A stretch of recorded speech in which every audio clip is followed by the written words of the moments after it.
Hello everyone, welcome back. आज के इस वीडियो में हम लोग डिस्कस करने जा रहे हैं करंट इलेक्ट्रिसिटी।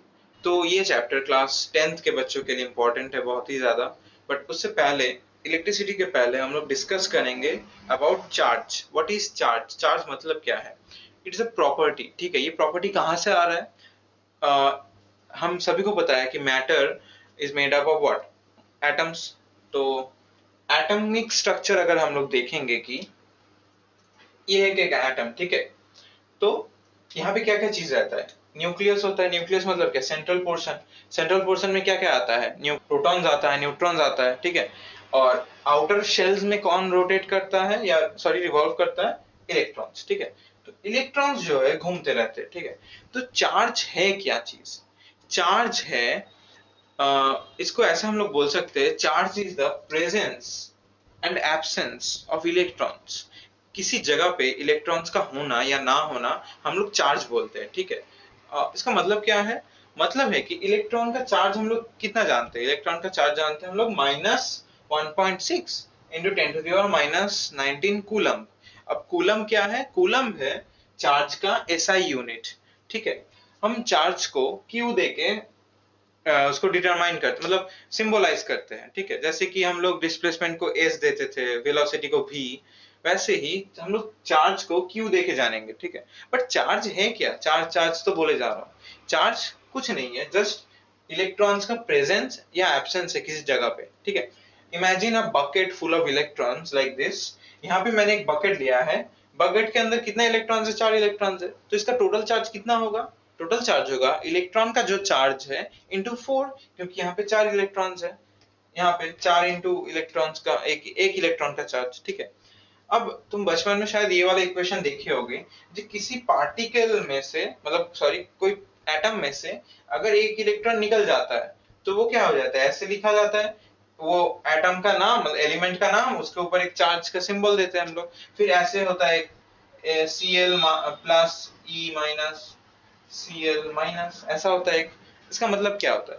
इसका मतलब होता है कि यहाँ पे क्या हुआ, देखो सोडियम के लास्ट शेल में कितने इलेक्ट्रॉन्स रहता है? एक। तो वो क्या होगा? वो एक इलेक्ट्रॉन को छोड़ देगा। छोड़ देने के बाद क्या होगा? वो स्टेबल इलेक्ट्रॉनिक कॉन्फ़िगरेशन में आ जाएगा। अब आने के बाद क्या होगा? वो तो इलेक्ट्रॉन घूमता रहेगा, वो कौन लेगा? अगर क्लोरीन पास में रहेगा तो क्लोरीन ले लेगा। तो क्या हो जाएगा? Na plus Cl minus. तो क्या होगा? नया एटम फॉर्म होगा, NaCl।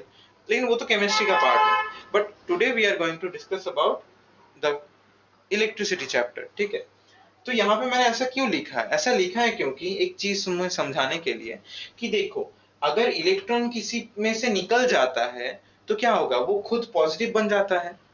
और अगर इलेक्ट्रॉन किसी के अंदर चला जाता है तो वो क्या होता है? वो पार्टिकल, सॉरी एटम, नेगेटिव बन जाता है। तो इसका मतलब क्या है कि अगर एक बकेट फुल ऑफ इलेक्ट्रॉन्स लेते हैं तो उसका टोटल चार्ज कितना होगा? 4 इंटू ई, ठीक है। तो ये कितना होगा? ये क्या हो गया? ये तो नेगेटिव चार्ज हो गया। This charge will be negative, negative charge हो गया ये वाला। अगर इसमें से एक इलेक्ट्रॉन निकल जाता है तो निकलने के बाद कितना होगा इसका चार्ज? 3 इंटू ई। ई मतलब क्या? इलेक्ट्रॉन का चार्ज। लेकिन अब क्या हो गया? अब ये जो चार्ज बन गया ये पहले से ज्यादा, मतलब पहले से कम नेगेटिव है। इसका मतलब क्या होगा? ये पॉजिटिव की तरह जा रहा है, मतलब पॉजिटिव पॉजिटिव की तरफ जा रहा है, मतलब टुवर्ड्स पॉजिटिव, टुवर्ड्स पॉजिटिव। मतलब जो क्या हुआ पहले से, अगर ये एक इलेक्ट्रॉन गायब हो जाता है तो क्या हुआ? पहले से कम नेगेटिव बन गया। पहले चार्ज कितना था? इतना। अब क्या हो गया? कम गया थोड़ा चार्ज।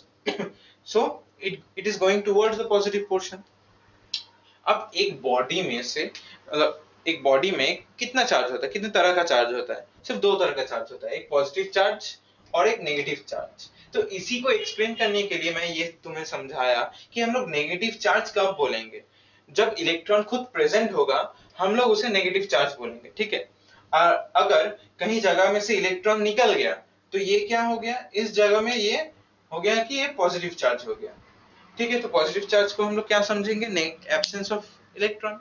और नेगेटिव चार्ज को क्या समझेंगे? प्रेजेंस ऑफ इलेक्ट्रॉन, ठीक है। और एक प्रॉपर्टी है चार्ज का, वो हो गया क्या? Like charges repel. मतलब क्या? पॉजिटिव पॉजिटिव अगर करीब लाओगे वो रेपेल करना लग जाएगा, लेकिन अगर तुम एक पॉजिटिव एक नेगेटिव करीब लाओगे तो वो अट्रैक्ट करेगा एक दूसरे को, ठीक है।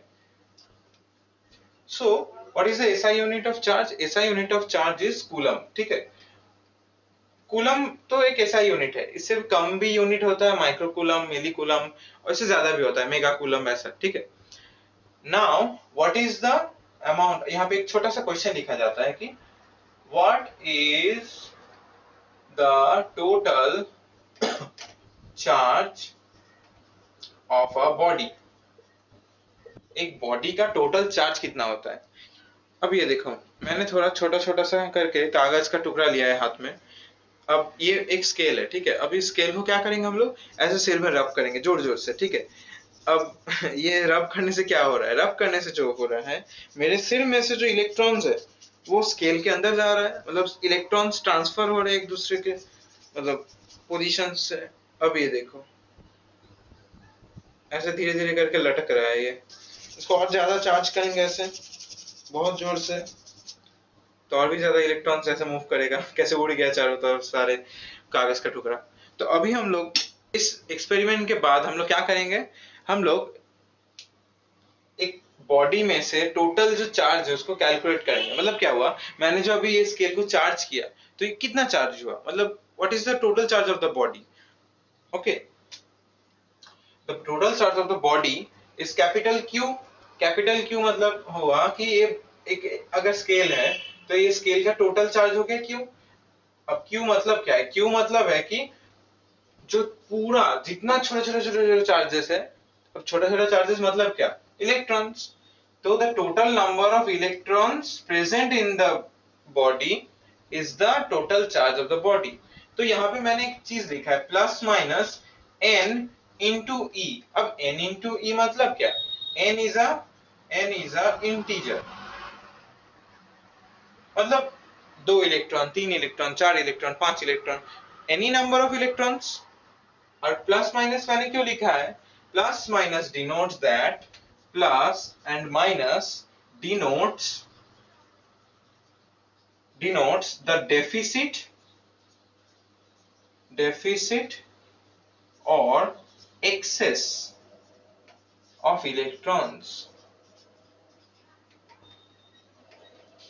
अब मैंने यहाँ पे जो लिखा है वही मैंने लिखा कि प्लस और माइनस डिनोट करता है कि अगर प्लस हुआ तो excess of electron, minus sorry उल्टा बोल दिया मैंने, अगर प्लस हुआ तो डेफिसिट ऑफ इलेक्ट्रॉन, माइनस हुआ तो एक्सेस ऑफ इलेक्ट्रॉन्स। अब माइनस मतलब क्या हुआ, बहुत ज्यादा अगर चार्ज बढ़ जाए यहाँ पे तो नेगेटिव हो जाएगा। अब अगर कम हो गया मतलब डेफिसिट हो गया तो क्या होगा, पॉजिटिव बन जाएगा। So this explain the concept of charge. So now we will discuss about a question regarding the concept of charge। वो है कि अभी मैंने बोला the SI unit of charge is coulomb। तो if I ask you what is the total number of electrons present in 1 coulomb of charge।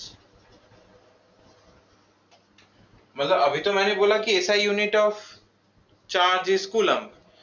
तो एक coulomb charge में जो Q है हमारा वो हो गया क्या, 1 कूलम्ब। अब मैं बोल रहा हूं कि ये टोटल चार्ज तो 1 कूलम्ब है, तो इस 1 कूलम्ब चार्ज में कितना सारा इलेक्ट्रॉन्स होगा, ठीक है। तो इसको हम लोग कैसे करेंगे, we know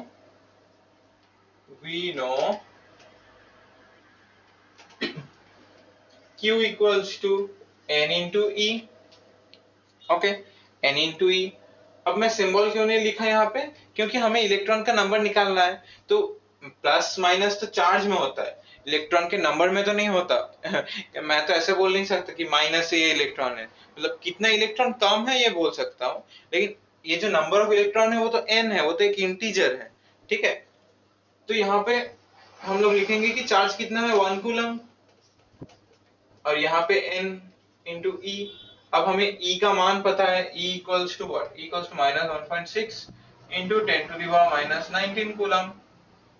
तो हम लोग क्रॉस मल्टीप्लाई कर देंगे, तो N equals to what happens 1 by 1.6। अब हम लोग साइन नहीं लिखे, ठीक है। साइन क्यों नहीं लिखे, क्योंकि ये तो सिर्फ नंबर ऑफ इलेक्ट्रॉन्स है, प्लस माइनस की जरूरत नहीं है। 1.6 into 10 to the power minus 19। अब इसको अगर हम लोग कैलकुलेट करेंगे, we it will be 6.25 into 10 to the power 18 electrons. ठीक है, 10 टू द पावर 18 मतलब क्या, 10 के बाद 18 जीरोस, राइट।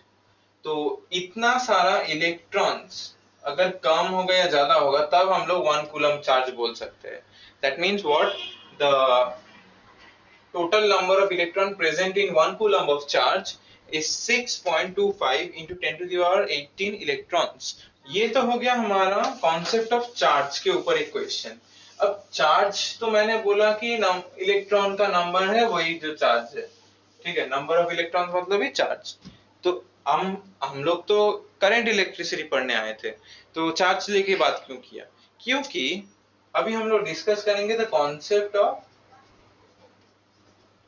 Of current. अच्छा, करंट मतलब क्या है, तुम हम ज्योग्राफी में शायद पढ़े होगे, करंट स्ट्रीम्स ये सब। मतलब क्या, कोई अगर बहता हुआ पानी उसको कभी कभार करंट बोलते हैं, या फिर बोलते हैं ocean stream, ocean has under water currents, right.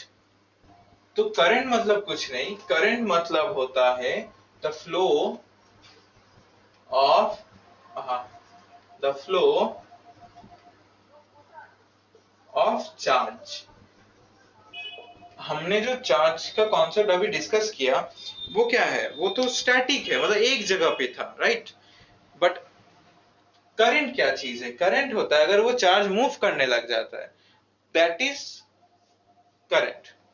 if the charge starts to flow in a certain direction inside a conductor। अब कंडक्टर मतलब क्या होता है, कंडक्टर मतलब होता है तीन तरह का मटेरियल होता है, कंडक्टर, इंसुलेटर, सेमीकंडक्टर, राइट। अब इंसुलेटर क्या होता है, जिसमें से चार्ज फ्रीली मूव नहीं कर सकता, और कंडक्टर क्या होता है, जिसमें से चार्ज फ्रीली मूव कर सके। So the concept of current is when the charge starts to flow in at a certain rate, the rate of flow of charge।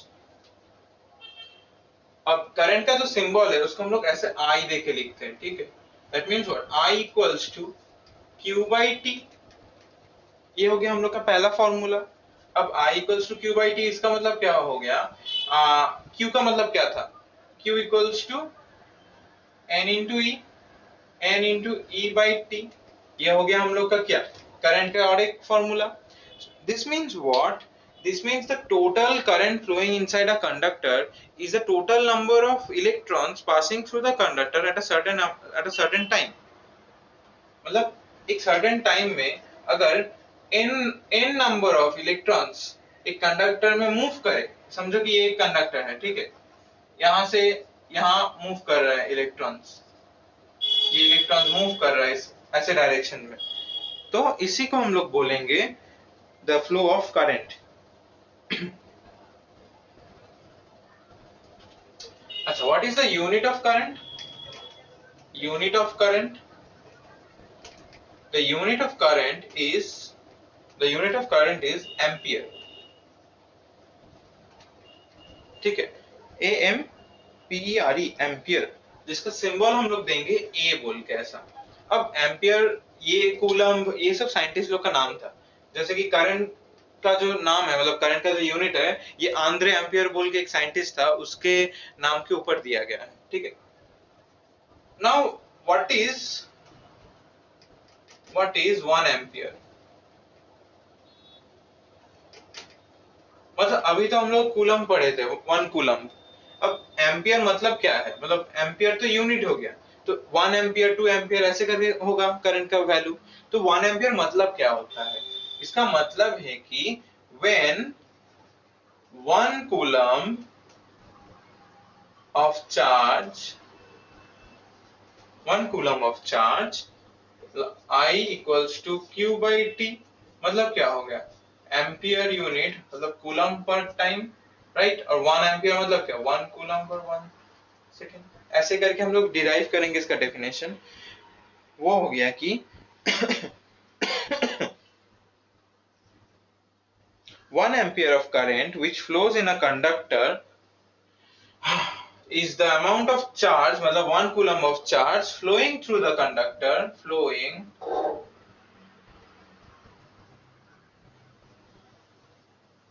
through the conductor in 1 second of time। मतलब 1 second में 1 coulomb charge अगर कोई conductor में move करे तो वो जो amount है उसको हम लोग बोलेंगे 1 ampere of current। 1 ampere of current means what? 1 ampere of current means when 1 coulomb of charge pass through a conductor in 1 second, that amount of current is 1 ampere of current। अब ampere मतलब क्या है? Ampere मतलब कुछ नहीं, ampere मतलब है coulomb per second. जैसे हम लोग वेलोसिटी में लिखे थे ना मीटर पर सेकंड टू द पावर -1, यहाँ पे भी वैसे।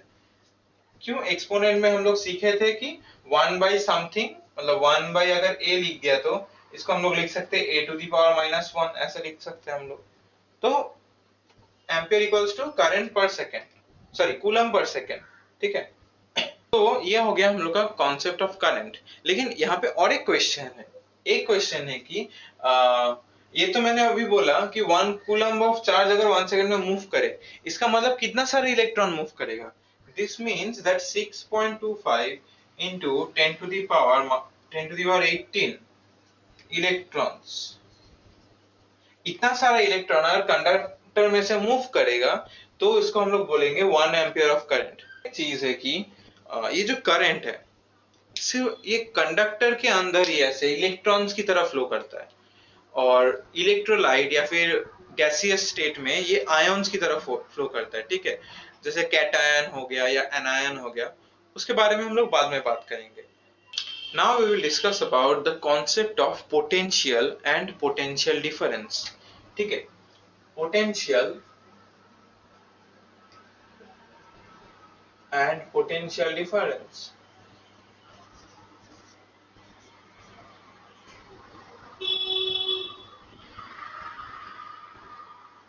पोटेंशियल और पोटेंशियल डिफरेंस का मतलब क्या है, ठीक है। पहले पोटेंशियल मतलब हम लोग इमेजिन करें, शायद तुम अपने घर पे जो अभी देख रहे हो, अभी तुम कहाँ बैठे हो? अपने चेयर पे बैठे हो, ठीक है। ये हो गया तुम्हारा चेयर। मैं साइड व्यू ड्रॉ किया, उतना अच्छा ड्राइंग नहीं आता मुझे। तो ये क्या हो गया? तुम्हारा चेयर हो गया। अब तुम जब इस चेयर पे बैठोगे तो क्या होगा? तुम्हारा वेट जो है वो नीचे की तरफ फोर्स आएगा, ऐसा, ठीक है। अब नीचे की तरफ जो फोर्स आएगा, न्यूटन्स लॉ ऑफ क्या बोलता है कि if a action reaction force, every action has a equal and opposite reaction. मतलब क्या? तुम अगर वेट दोगे चेयर के ऊपर, चेयर भी तो तुम्हारा अगेंस्ट एक फोर्स देगा। अगर वो फोर्स इक्वल नहीं होगा, तुम चेयर पे नहीं बैठ पाओगे, चेयर टूट जाएगा, नीचे गिर जाएगा। इसका मतलब क्या है? इसका मतलब है कि अगर मैं, समझो कि ये वाला जो बोर्ड है, अब मैं इस बोर्ड को अगर बहुत जोर से धक्का मारूंगा, क्या होगा? बोर्ड में अगर धक्का मारूंगा तो या फिर ये दब जाएगा, या मैं अगर सुपरमैन हो गया तो ये दीवार टूट जाएगा। तो दीवार कब टूटेगा? जब दीवार इक्वल एंड ऑपोजिट फोर्स नहीं दे पाएगा। और ये बोर्ड कब टूटेगा? ऐसे में ऐसे बोर्ड में मार दिया, बोर्ड टूट के गिर गया। या फिर मैं ये जो पेन है इसको ऐसे बेंड कर रहा हूं, अगर ये वो फोर्स विथस्टैंड नहीं कर पाया तो ये टूट जाएगा। सिमिलरली हर एक चीज का एक पोटेंशियल होता है। पोटेंशियल मतलब क्षमता, ठीक है। जैसे कि मैं अगर अब एक वुडन चेयर पे बैठूं, मेरा वेट है 90 केजी, ठीक है। अगर मैं एक वुडन चेयर पे बैठूं तो it will take care of me, मतलब चेयर नहीं टूटेगा, वुडन चेयर एकदम मजबूत वुड का है। बट अगर मैं एक प्लास्टिक का चेयर में बैठूं, कमजोर चीप क्वालिटी का प्लास्टिक का चेयर, तो क्या होगा? चेयर कुछ देर मुझे रखेगा, लेकिन वो धीरे धीरे बेंड होना शुरू हो जाएगा मेरे वजन की वजह से। मतलब क्या? उस चेयर का उतना ज्यादा क्षमता नहीं है मुझे मेरा वेट सहने का, राइट। वैसे ही एक चार्ज को अगर हम लोग डिफाइन करेंगे, तो चार्ज जहां पे रहता है, ठीक है, कहाँ रहता है मतलब, तो हम लोग जब चार्ज को डिफाइन करेंगे, चार्ज जहां पे रहता है उस जगह का जो क्षमता है, मतलब चार्ज को पकड़ के रखने का, मतलब ये हो गया एक सोडियम एटम। सोडियम एटम का लास्ट शेल में कितना इलेक्ट्रॉन है? एक इलेक्ट्रॉन। और यहाँ पे देखो, हम लोग जानते हैं कि हर एटम स्टेबल इलेक्ट्रॉनिक कॉन्फ़िगरेशन पाना चाहता है, राइट? तो यहाँ पे इलेक्ट्रॉन के ऊपर, मतलब एक इलेक्ट्रॉन है, तो इसको निकालने में जितना एनर्जी लगेगा उससे बहुत ज्यादा एनर्जी लगेगा जब यहाँ पे और भी ज्यादा इलेक्ट्रॉन्स बन जाएगा, राइट? यहाँ पे तो 8, अगर नियोन गैस ले लो, मतलब कोई भी नोबल गैस ले लो, लास्ट शेल में क्या होता है, एकदम ऑक्टेट रूल फिलअप रहता है, तो मैं बहुत ज्यादा एनर्जी देना पड़ेगा तब जाके एक इलेक्ट्रॉन निकलेगा। लेकिन यहाँ पे तो सिर्फ एक ही है, कम एनर्जी दूंगा तो चला जाएगा। तो पोटेंशियल मतलब कितना एनर्जी देना पड़ेगा, या फिर वर्क डन, कितना हम लोग काम करेंगे उस चार्ज को मूव करने के लिए, ठीक है? तो पोटेंशियल मतलब जो चीज है वो पोटेंशियल है। एग्जाम्पल में अभी मैंने बोला कि ये जो इलेक्ट्रॉन है, इलेक्ट्रॉन को बाहर निकालने के लिए जितना एनर्जी देना पड़ेगा वही हो गया मेरा पोटेंशियल, राइट? अब ये पोटेंशियल जो होता है ना, एक पॉइंट का होता है, एक जगह का होता है। वो जगह चार्ज को कितनी अच्छे से बांध के रखेगा उसको हम लोग बोलेंगे, मतलब उसका जो वर्क डन होगा। एक एग्जांपल से समझाता हूँ, ठीक है? समझो कि तुम मैदान में क्रिकेट खेलने गए हो। अब तुम्हारी मम्मी जो है वो तुम्हें बार बार बुला रही है बट तुम नहीं जा रहे हो। अब मम्मी ने बोला कि अच्छा खाना बनाया है, तुम खुद से चले गए। लेकिन अगर मम्मी डांटने लग जाए तो तुम क्या बोलोगे? नहीं जाना, अभी नहीं जाना। फिर मम्मी नीचे आएगी, कान पकड़ के लेके जाएगी। तब क्या हुआ? मम्मी को वर्क डन करना पड़ रहा है। अब किसके अगेंस्ट करना पड़ रहा है? तुम्हारी जिद के अगेंस्ट कि मैं नहीं जाऊंगा, मुझे यही रहना है। तब क्या हुआ? मतलब तुम्हारा जो इच्छा है वो उसी जगह पे रहने का है। सिमिलरली ये इलेक्ट्रॉन का जो इच्छा है वो इस शेल में रहने का है, बट ये जो शेल में है वो अनस्टेबल है। अब मैं थोड़ा सा वर्क डन करूंगा, ये निकल के चला जाएगा इलेक्ट्रॉन। मतलब अगर मैं तुम्हें समझाऊं कि तुम्हारी मम्मी बुला रही है तुमको कि घर आ जाओ, मैंने बिरयानी बनाया है, तो क्या हुआ? तुम खुशी खुशी चले जाओगे, जिन लोगों को बिरयानी अच्छा लगता है। मैं ऐसे एग्जांपल दे रहा हूँ, ठीक है? तो खुशी खुशी अपने, मतलब अपने मन से ही चले जाओगे तुम, विलिंगली। बट जब मतलब मम्मी टिंडे की सब्जी या लौकी बनाती है तो क्या हुआ? मुझे नहीं जाना, मुझे नहीं खाना, ऐसा एक हाल रहता है स्टूडेंट लोग का। अब मुझे भी उतना ज्यादा लौकी पसंद नहीं है। तो क्या हुआ? पोटेंशियल जो होता है वो एक पॉइंट का होता है, एक जगह का होता है। इसका मतलब पोटेंशियल ऑफ अ पॉइंट, मतलब वो चार्ज के लिए एक जो पॉइंट होता है, उस पॉइंट का जो पोटेंशियल, मतलब क्या क्षमता, वो चार्ज को कितनी अच्छे से बांध के रखेगा, पकड़ के रखेगा, उसको बोलते हैं कि potential of a point is defined as a amount of work done per unit charge.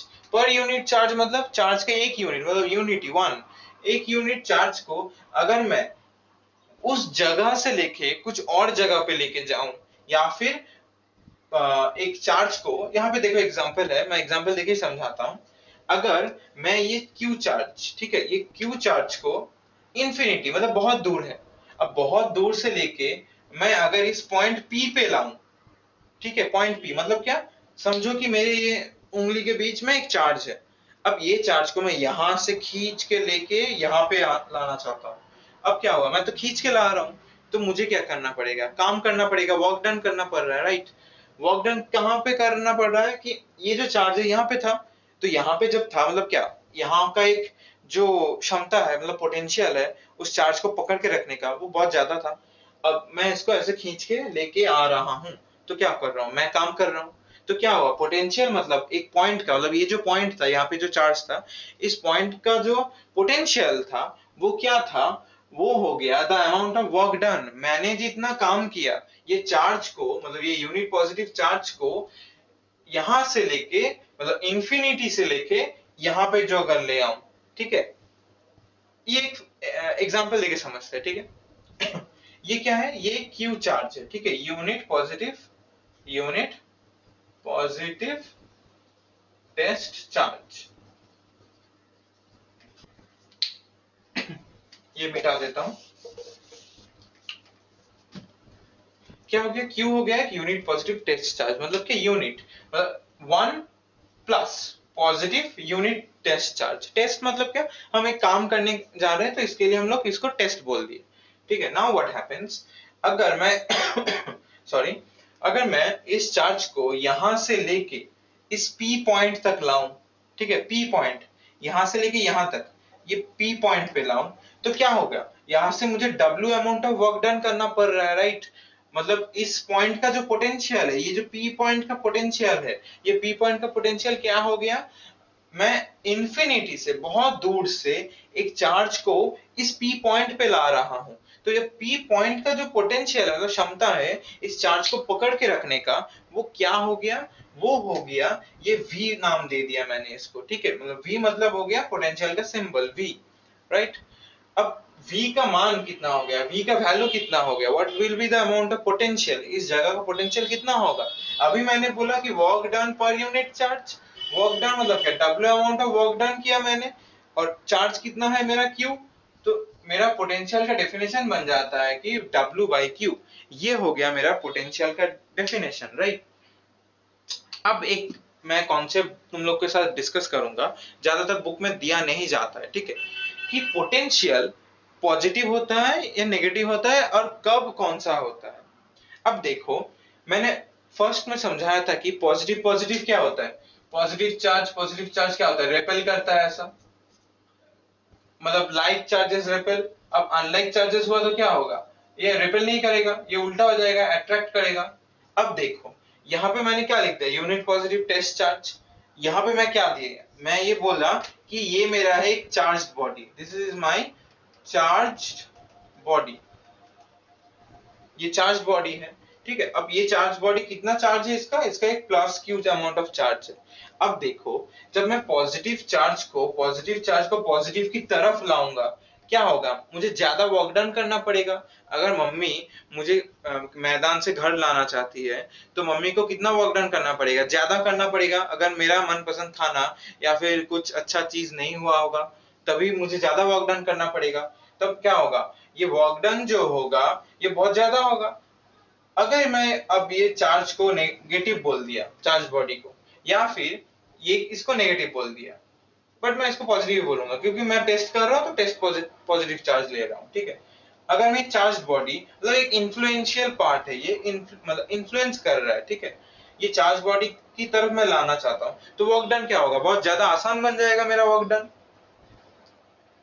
तो क्या होगा, देखो कि ये जो पॉजिटिव टेस्ट चार्ज है, मतलब मैं अगर पॉजिटिव की तरह लाऊं, पॉजिटिव की तरफ लाऊं तो वर्क डन मेरा पॉजिटिव होगा, और मैं अगर नेगेटिव की तरह लाऊं तो वर्क डन मेरा नेगेटिव होगा, ठीक है। क्यों, नेगेटिव के आने की तरफ मुझे तो वर्क डन ज्यादा नहीं करना पड़ रहा है ना, मैं तो पोटेंशियल बोल दिया, क्या पोटेंशियल मतलब work done per unit charge, तो मुझे तो काम करना पड़ेगा ना, वर्क करना पड़ेगा। तो यहाँ पे क्या हो रहा है, वर्क मैं जो नेगेटिव की तरफ लाऊंगा तो मुझे तो वर्क कम करना पड़ रहा है, और अभी अगर मैं पॉजिटिव की तरफ लाऊं तो क्या होगा, ज्यादा करना पड़ेगा, तो my work done will be more and it will B positive in nature. और यहाँ पे अगर नेगेटिव हो गया तो ये हो गया नेगेटिव इन नेचर, क्यों, क्योंकि मुझे वर्क डन कम करना पड़ रहा है, ज्यादा नहीं करना पड़ रहा है। हम लोग का नया एक फॉर्मूला एस्टेब्लिश हो गया, V इक्वल्स टू W/Q, और मैं ये पार्ट पोर्शन पूछ रहा हूँ।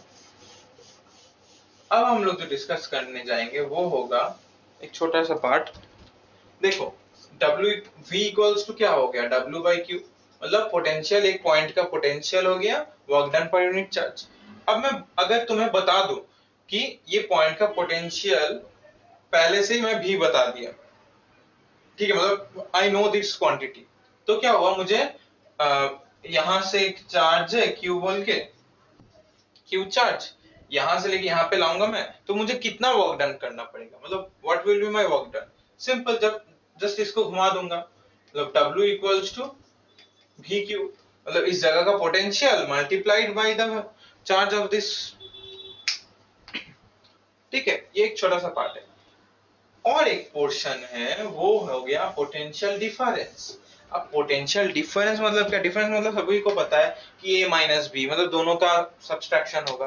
तो पोटेंशियल डिफरेंस मतलब क्या, अगर मैं A पॉइंट बोलूं एक पॉइंट है, और B पॉइंट बोलूं एक पॉइंट है, यहाँ पे मेरा पोटेंशियल है VA, यहाँ पे मेरा पोटेंशियल है VB, तो मैं अगर एक चार्ज को यहाँ से लेके यहाँ तक ले जाऊं, पहले तो इसका पोटेंशियल यहाँ पे था और यहाँ पे पोटेंशियल नया हो गया, तो what will be my potential, मतलब ये जो वर्क डन होगा मतलब कितना होगा, मतलब यहाँ से यहाँ जाने का नया पोटेंशियल कितना होगा, जस्ट पोटेंशियल को हम लोग डिफरेंस कर देंगे कि इस जगह का पोटेंशियल माइनस इस जगह का पोटेंशियल। मतलब एक जगह से लेके दूसरी जगह जाने का जो पोटेंशियल डिफरेंस होगा वो हो गया मेरा ये। अब V मतलब क्या, W/Q VA minus VB potential difference equals to work done per unit charge. मतलब यहाँ से यहाँ जाने का जो वर्क डन हो गया, कितना वर्क डन और किसके लिए, Q चार्ज के लिए, जो W amount of work done किया मैंने, वही हो गया मेरा पोटेंशियल डिफरेंस। ये क्या हो गया, ये दो पॉइंट के बीच का पोटेंशियल डिफरेंस हो गया। डिफरेंस मतलब क्या, सब्सट्रैक्शन दोनों का,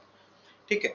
अब पोटेंशियल का यूनिट क्या है, unit of potential,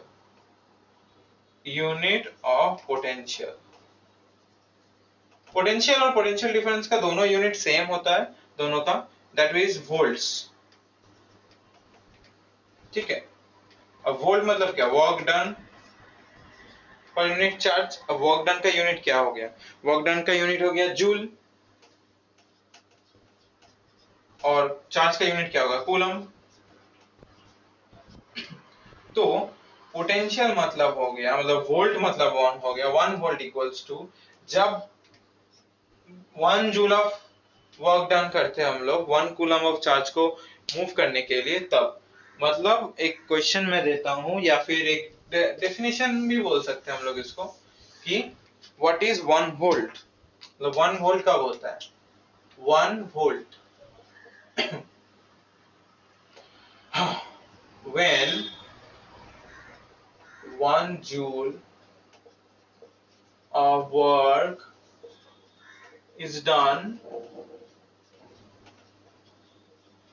to move a charge of 1 coulomb, the amount of potential is 1 volt, ठीक है। इसको हम लोग और एक डेफिनेशन से बोल सकते हैं कि, अब मैंने जो डायग्राम ड्रॉ किया था यहाँ पे, कि प्लस चार्ज ये बैरियर हो गया एक, यहाँ पे क्यू चार्ज है, यहाँ से इसको यहाँ पे लाने का जो वर्क डन है, मतलब इंफिनिटी से यहाँ पे, तो एक जगह का पोटेंशियल मतलब क्या, एक अगर मैं इंफिनिटी से एक पॉइंट पे लाना चाहता हूँ, इस पॉइंट को मैं अगर बोल दूं मेरा P पॉइंट, क्यू चार्ज को मैं यहाँ से लाना चाहता हूँ, तो अगर यहाँ से यहाँ पे लाने के लिए मेरा जो पोटेंशियल, मतलब इस जगह का जो पोटेंशियल है वो 1 वोल्ट होगा। उसका मतलब क्या, अगर मैं 1 जूल का काम करूं 1 कूलम चार्ज को लाने के लिए इंफिनिटी से लेके इस पॉइंट पर, तो इस पॉइंट का जो पोटेंशियल हो गया वो हो गया 1 वोल्ट। मतलब the potential of this point P will be 1 volt when I have to do 1 joule of work in order to bring 1 coulomb of charge from infinity to this point P। अगर किसी को दिक्कत हो ये समझने के लिए, you can write in the comment section। I hope कि मैं ट्राई कर सकता हूँ और एक बार तुम लोगों को समझाने के लिए। ये एक इजी कॉन्सेप्ट है, ज्यादा मतलब हार्ड नहीं है, तो जस्ट बार बार समझने की कोशिश करो, और कोई प्रॉब्लम है तो यू कैन कॉन्टेक्ट मी। अच्छा, ये जो डेफिनेशन है वोल्ट्स, ये एक साइंटिस्ट के नाम पे, ठीक है, उसका नाम था शायद एलेसैंड्रो वोल्टा, उसके ऊपर में ये नाम रखा गया है volt. Now we will talk about resistance. Resistance का मतलब क्या है, resistance is the obstruction in the flow of current। अब इसका मतलब, एक कंडक्टर का एक पोर्शन, एक एरिया ऑफ क्रॉस सेक्शन लेते हैं, ठीक है। यहाँ पे जो छोटा छोटा डॉट्स मैंने ड्रॉ किया है, it represents free electrons, okay, this represents free electron. अब फ्री इलेक्ट्रॉन का मतलब क्या है, फ्री इलेक्ट्रॉन मतलब कंडक्टर के अंदर जब कोई पोटेंशियल डिफरेंस नहीं रहता, इलेक्ट्रॉन जब नॉर्मल स्टेट में रहता है, उसको हम लोग फ्री इलेक्ट्रॉन बोलते हैं। बट ये इलेक्ट्रॉन्स मूवेबल है, ठीक है। जब हम लोग एक potential difference of V apply करेंगे, तब क्या होगा, ये जो इलेक्ट्रॉन्स है ये तो खुद नेगेटिवली चार्ज है, ये क्या करेगा, ये electrons positive terminal of the battery की तरफ मूव करेगा, ठीक है। Now what is resistance, resistance मतलब ये जो इलेक्ट्रॉन्स है ये लोग क्या करेंगे, जब कंडक्टर का जो दूसरा एटम्स है, मतलब कोई एक इलेक्ट्रॉन दूसरे एटम के इलेक्ट्रॉन के साथ जब मूव करेगा, वो पॉजिटिव चार्ज की वजह से, मतलब न्यूक्लियस का पोर्शन अगर हम लोग समझेंगे, उसके लिए वो ऑब्स्ट्रक्शन फील करेगा, जा नहीं पाएगा। जैसे कि कोई लाइन में अगर कोई खड़ा है, वेट कर रहा है लाइन में, so waiting in the line, जब कोई स्ट्रेट जाना चाहता है बट बहुत सारे ऑब्स्ट्रक्शंस की वजह से नहीं जा पा रहा है, ठीक है, तो resistance is the obstruction in the flow of current. Current flow के अंदर जो ऑब्स्ट्रक्शन रहता है उसी को हम लोग रेजिस्टेंस बोलते हैं।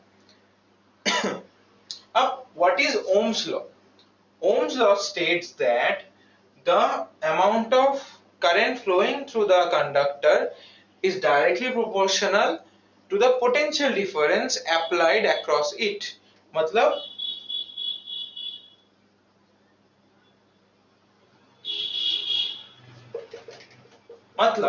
the current flowing in a conductor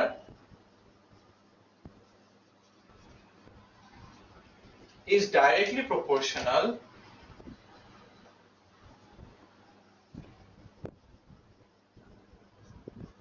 to the applied potential difference।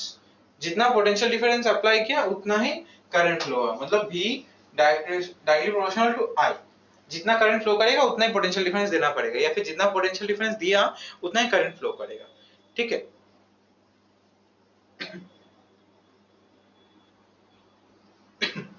अब क्या हुआ, अब ये जो प्रोपोर्शनैलिटी साइन उठाने के लिए हम लोग को एक कांस्टेंट देना पड़ता है, ठीक है। उसी कांस्टेंट को हम लोग बोलते हैं प्रोपोर्शनैलिटी कांस्टेंट। यहाँ पे जो प्रोपोर्शनैलिटी कांस्टेंट है इसी को हम लोग रेजिस्टेंस बोलेंगे।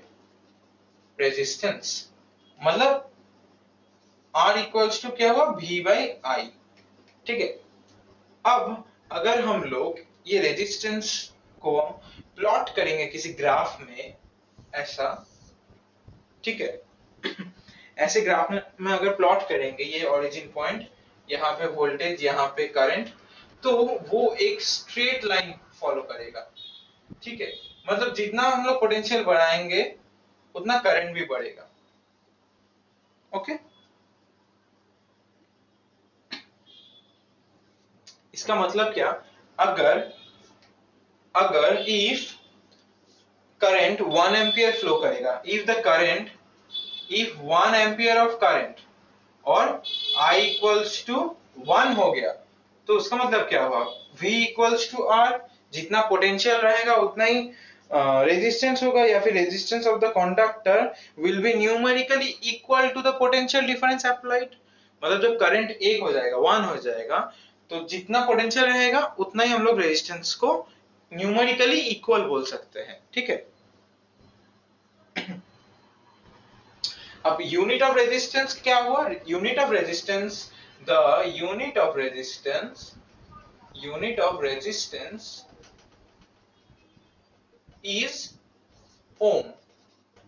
हम रेजिस्टेंस को ओम में से मेजर करते हैं, ओम्स, OHM, ठीक है। ओहम नहीं, मतलब बहुत लोग यहाँ पे इसको ओहम बोलते हैं, लेकिन वो सुनने में कैसा अजीब लगता है, ये तो सब बाहर के साइंटिस्ट है, तो इट्स ओम्स। अच्छा, हम लोग तो अभी रेजिस्टेंस के बारे में जान लिए और यूनिट ऑफ रेजिस्टेंस भी कैलकुलेट कर लिए। अब रेजिस्टेंस का एक दूसरा मतलब रेसिप्रोकल प्रॉपर्टी है, उसको हम लोग बोलते हैं कंडक्टेंस। कंडक्टेंस, अब कंडक्टेंस मतलब क्या, ये हो गया रेसिप्रोकल ऑफ रेजिस्टेंस, रेजिस्टेंस का उल्टा। यूनिट ऑफ कंडक्टेंस क्या है, unit of conductance is OHM, ohm inverse. क्यों, क्योंकि रेजिस्टेंस का यूनिट तो ओम है, और 1 बाई ओम मतलब क्या होता है, 1 बाई ओम मतलब 1 बाई OHM मतलब क्या, ओम इनवर्स। अब इसको ओम इनवर्स भी बोलते हैं, और इसको हम लोग सीमेन भी बोलते हैं, ठीक है।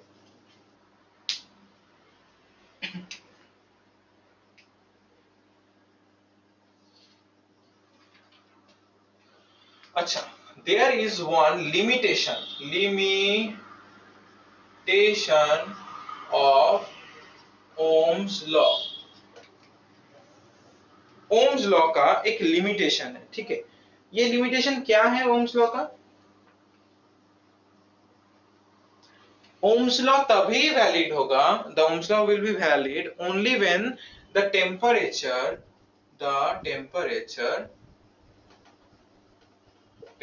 of conductor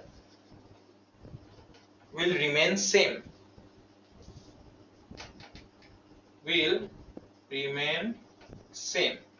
कंडक्टर का टेम्परेचर जब तक सेम रहेगा तब तक उसका जो ओम्स लॉ है वैलिड रहेगा, ठीक है। सो अभी हम लोग बोल सकते हैं कि there are two type of resistor, ठीक है। टू टाइप्स ऑफ रेजिस्टर क्या क्या होता है? दो तरह का रेजिस्टर, एक होता है ओमिक रेजिस्टर,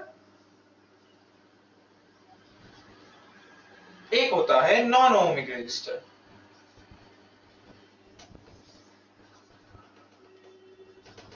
अब ओमिक रेजिस्टर जो होता है which obeys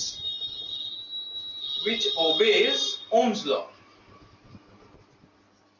मतलब जिनका ग्राफ अगर प्लॉट करे, I वर्सेस V जो ग्राफ है वो अगर प्लॉट करें हम लोग, वो स्ट्रेट लाइन आएगा ऐसा, ठीक है। और जिनका ग्राफ ऐसा स्ट्रेट लाइन नहीं आएगा, ये I वर्सेस V हो या V वर्सेस I हो, anything will does not obey Ohm's law। मतलब क्या? मतलब उसका ग्राफ ऐसा दिखेगा, कुछ टेढ़ा ऐसा इंक्रीजिंग ऑर्डर में। मेरा थोड़ा ये टिल्ट हो गया है, बट ये हो गया नॉन ओमिक रेजिस्टर का पार्ट। एक स्मॉल डिफरेंस बिटवीन भी है, मतलब आता है जो एक स्मॉल डिफरेंस बिटवीन भी है जो क्वेश्चन में आता है कि राइट एनी टू और three difference between ohmic and non ohmic resistor. We will discuss about factors affecting Ohm's law। कौन कौन सा फैक्टर ओम्स लॉ को अफेक्ट करता है? फर्स्ट है material of the conductor, second आता है length of the conductor,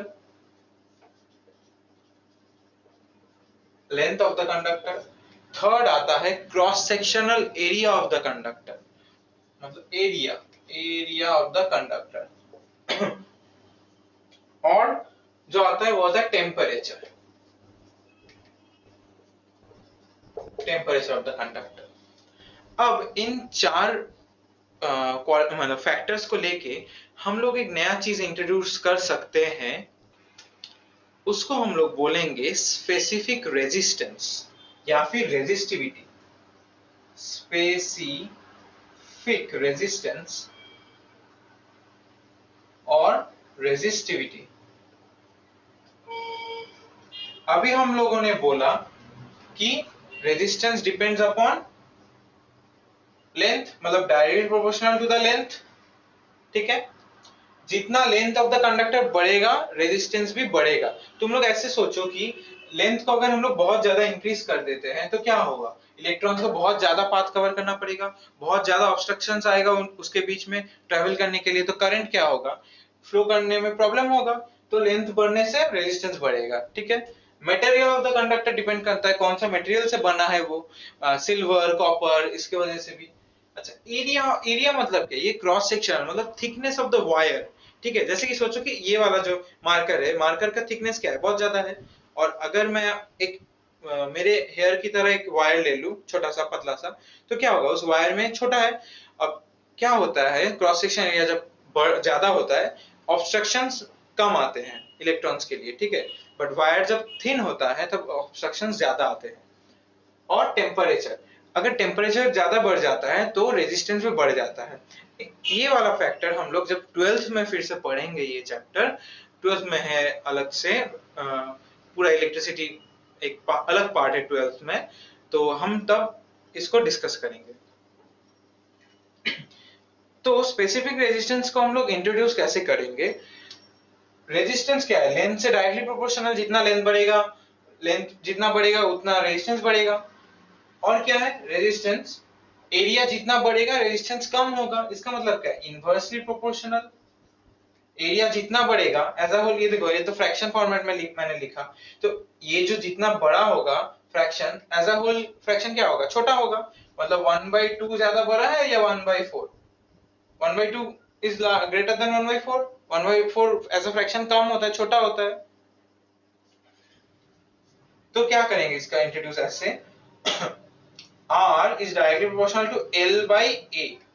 Resistance is directly proportional with L by A.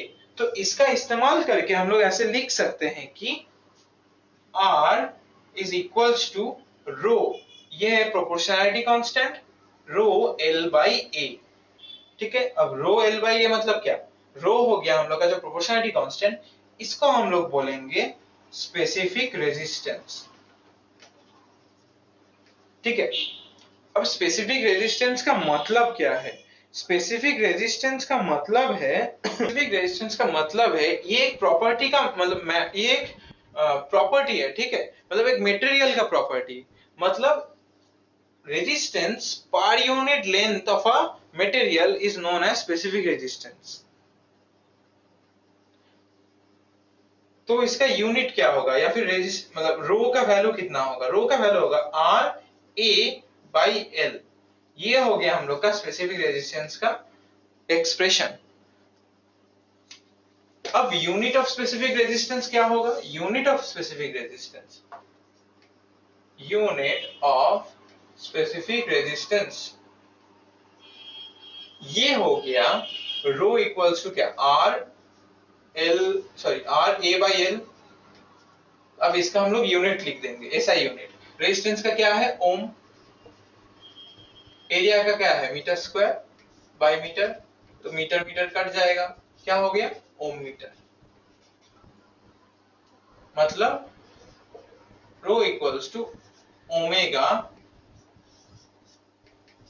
Metre. ये है ओमेगा, इस सिंबल को हम लोग बोलते हैं ओमेगा। ठीक है, ओमेगा मीटर या फिर ओम, इसको हम लोग ओम्स बोलते हैं। ठीक है, मतलब ओम्स का ये यूनिट का सिंबल है जिसका नाम है ओमेगा। स्पेसिफिक रेजिस्टेंस अब किसके ऊपर डिपेंड करता है? Specific resistance of a conductor और of a substance depends on its temperature. ये टेम्परेचर के ऊपर डिपेंड करता है। जैसे कि मेटल के लिए, for metal it increases with temperature, but semiconductor के लिए it decreases with temperature. Temperature बढ़ने से ये कम हो जाता है सेमीकंडक्टर के लिए।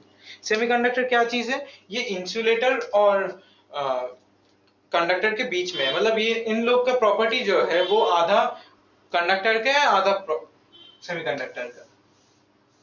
सेमीकंडक्टर मतलब क्या है? सेमीकंडक्टर मतलब इन लोगों का जो प्रॉपर्टी है ये आधा मेटल का है, आधा इंसुलेटर नॉन मेटल का, मतलब इंसुलेटर, कंडक्टर और इंसुलेटर के बीच वाला पार्ट। रेजिस्टेंस का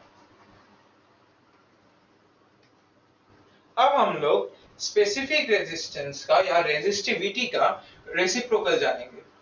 रेजिस्टिविटी या फिर स्पेसिफिक रेजिस्टेंस, इसका अगर रेसिप्रोकल हम लोग निकालेंगे तो the reciprocal of resistivity is conductivity. मतलब conductivity equals to 1 by resistivity। इसका यूनिट क्या होगा? यूनिट होगा 1 by ओम मीटर, मतलब ओम इनवर्स मीटर इनवर्स। ठीक है, तो आज के लिए इतना ही। यहाँ पे हम लोग अपना थ्योरी पोर्शन खत्म करते हैं। इसके नेक्स्ट क्लास में जो हम लोग डिस्कस करेंगे वो होगा न्यूमेरिकल्स और ईएमएफ, इलेक्ट्रोमोटिव फोर्स का इंट्रोडक्टरी पार्ट। ईएमएफ किसको बोलते हैं, टर्मिनल वोल्टेज किसको बोलते हैं। मतलब ये तो हम लोगों ने करंट इलेक्ट्रिसिटी का स्टार्टिंग में कुछ कुछ कॉन्सेप्ट्स को डिस्कस किया है, बट अभी हम लोग एक बैटरी लेके काम करेंगे, फिर रेजिस्टर। जैसे कि एक सर्किट में बैटरी का सिंबल ऐसा होता है, ठीक है, रेजिस्टर का सिंबल होता है ऐसा, ठीक है। अब हम लोग जो डिस्कस करेंगे इसके बाद वाले क्लास में वो होगा resistor in parallel and series. अगर सर्किट के बीच में हम लोग रेजिस्टर को सीरीज में लगा दे, सीरीज मतलब एक के बाद एक, तो कैसा आएगा हम लोग का कैलकुलेशन। और अगर कुछ क्वेश्चंस डिस्कस करेंगे और कुछ न्यूमेरिकल्स भी। तो मिलते हैं नेक्स्ट क्लास में।